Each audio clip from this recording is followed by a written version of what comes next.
Continuamos con Saber y Sabor. En el bloque anterior, como es habitual, le quito la palabra a algún invitado para ir al corte, para ver qué dicen nuestros anunciantes. Bueno, ahora continúas, por favor, con tu exposición, Ignacio.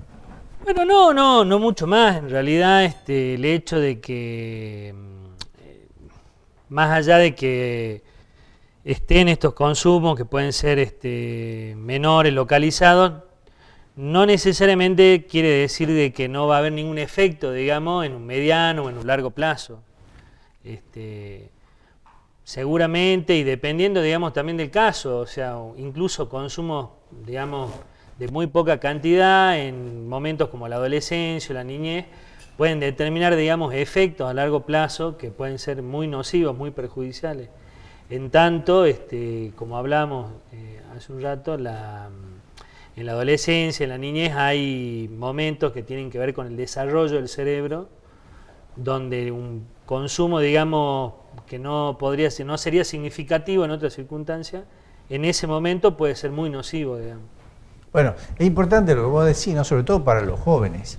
Los jóvenes que a veces se ven tentados por un amigo, vení, tomemos, hagamos esto. Bueno, esto condiciona eventualmente a una futura enfermedad, a un futuro problema, ¿no? ¿Vos tenés chicos que tengan problemas de salud como consecuencia de haber consumido en tu...? Y sí, se ve un gran deterioro a nivel cognitivo cuando han consumido algún tipo de sustancias. Eso lleva a que a veces, bueno, no puedan ejecutar funciones básicas como, por ejemplo, la memoria, la atención, la concentración en determinadas actividades. Sí se acercan muchos jóvenes que han transitado esa experiencia. ¿Cómo incide el consumo de la droga en el comportamiento social hablemos no solo de jóvenes y no tan jóvenes también? Yo mencionaba en mi editorial los problemas de jóvenes que tienen en las reuniones o después de las reuniones que por haber consumido alcohol o alguna sustancia, u otros que terminan con problemas sexuales, ¿no? Después con consecuencias indeseadas como embarazos no deseados o violaciones o a veces golpizas a las mujeres o golpizas entre hombres o hasta crímenes. Y también hay casos donde las personas consumen sustancias y en ese estado cometen delitos, como por ejemplo atracos en la calle, a las mujeres, a los hombres o en negocios. Sí. A ver, ¿cuál es el efecto que causó la droga ahí? ¿Cómo se enferma la persona para caer en eso? Ahí hay varias cosas. Una es, muchos de los chicos ahora lo que buscan es lo que se llama el blackout. Rápidamente perder la conciencia.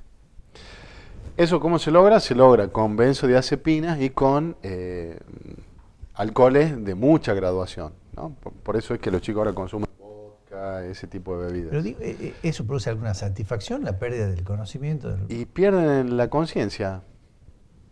¿Ustedes tienen experiencia de saber por qué? Sí. A ver, yo busco tal cosa porque sí, uno quiere decir cuál es la... No, perder la conciencia. Perder la conciencia. La otra forma es consumir alcohol con estimulantes. ¿Sí? Estas bebidas energizantes con las que se mezcla el alcohol. ¿Cuál es el problema? El alcohol es un depresor del sistema nervioso. Cuando uno va tomando alcohol, el sistema nervioso se va deprimiendo hasta que llega un momento que a uno le da sueño y se duerme.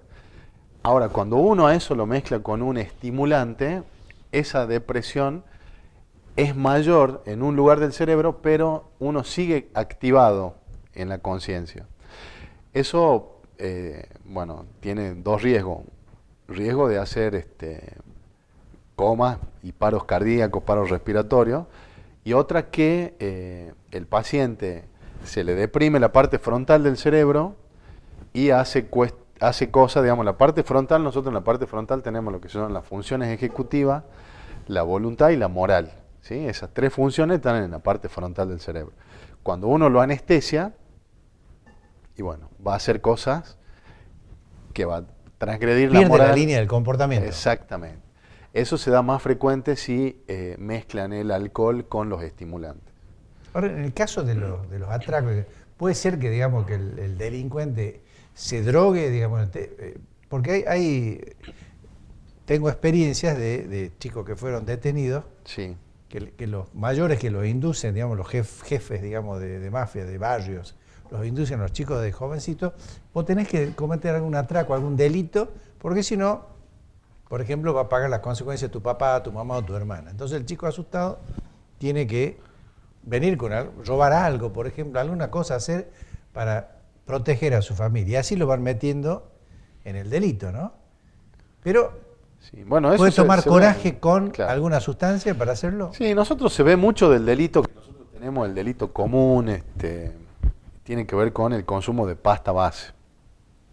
La pasta base o el paco es una droga que genera, una vez que se pasa el efecto, mucho malestar, mucha angustia, mucha abstinencia, y bueno, eso hace que los chicos salgan a buscar plata de cualquier manera, ¿no? Y mucho del robo está ligado a la pasta base. Después a la parte más profesional del delito está ligado más a la cocaína, que lo usan para potenciar, digamos, el coraje. El coraje, claro. Pero bueno, lo que más se ve de la parte más común del robo que nosotros tenemos tiene que ver con la pasta base. ¿Qué enfermedad concretamente está como clásica, digamos, en Salta, como consecuencia del consumo de droga, tanto en la juventud como en los mayores? ¿Cuál es ¿de qué me enfermo si me drogo mucho? Yo creo que, como tantas otras cosas, digamos, no es algo unívoco, digamos. Yo creo que no, porque no hay una enfermedad que derive directamente del consumo. Yo creo que el consumo mismo per se, el consumo de drogas, produce, digamos, efectos a nivel orgánico. Digamos, el consumo de cocaína produce, digamos, una serie de perjuicios a nivel cardiovascular, a nivel cerebral, se producen infartos, se producen sangrados. Pero también, digamos, hay todo un cortejo, digamos, de situaciones que acompañan al consumo, digamos, que es la de una persona que, además de que tiene este problema de consumo, está en la calle, no se alimenta como se tiene que alimentar, no duerme como tiene que dormir, vive en condiciones a veces infrahumanas, en el frío, abajo de la lluvia, en un puente. Y yo creo que sobre todo es todo eso lo que produce más daño, digamos, ese abandono y esa situación, digamos, de estar apartado, digamos, y realmente en muy malas condiciones de vida la que determina, digamos, más daño sobre la persona, ¿no? Son chicos que están desnutridos, que se enferman de un montón de cosas, porque además el mero hecho de estar en una situación de abandono, de desprotección, y sumado al hecho que con un consumo, digamos, reiterativo, que los conduce a tener conductas impulsivas, a involucrarse en toda una serie de situaciones, los expone a traumatismos, a estar golpeados, a tener un accidente de coche, lo expone a prostituirse para conseguir droga y así contagiarse de cualquier enfermedad de tipo, por ejemplo, venéreo. La persona que consume sufre no solo por el consumo, sufre por todo el daño que, no siendo propio de la droga, la rodea, digamos. La rodea o acompaña la situación del consumo. Yo no sé vos, Rodrigo, ¿qué opinás? Sí, pues justamente el consumo la pone en esa situación, en situaciones de calle, en situaciones de violencia, en situaciones de peligro. Uno de los chicos que pasó por la unidad de desintoxicación del hospital, bueno, por ejemplo, no tenía plata, le robó al dealer y terminó con 8 puñaladas en el hospital. Es decir, la droga te lleva, no solamente, que lo que quiere decir Nacho es, no solamente te lleva al daño que per se produce la droga, que por ejemplo, como decíamos en un corte, la cocaína, que es importante conocer, es como una perinola que uno no sabe cómo sale, porque a lo mejor el primer consumo te produce un ACV, o te produce un daño cardíaco, La cocaína, junto con el alcohol, produce una sustancia que es cardiotóxica.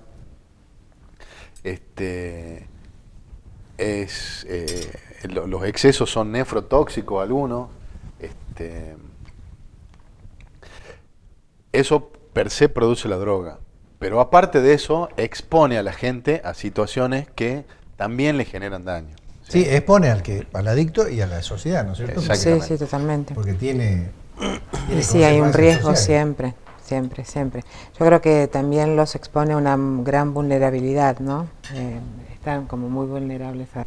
Pero cuando hablamos de chicos mal alimentados en situación de calle, Raquel, es porque no te estás refiriendo solamente a la gente pobre, humilde, sin recursos, No. porque Hay de clase baja, media y alta en Claro. situación de calle porque producen tal deterioro a nivel familiar o de robo a nivel familiar que por ahí la gente, bueno, se cansa de que la familia te dice, bueno, me robó todo hasta que no lo dejan entrar más a la casa.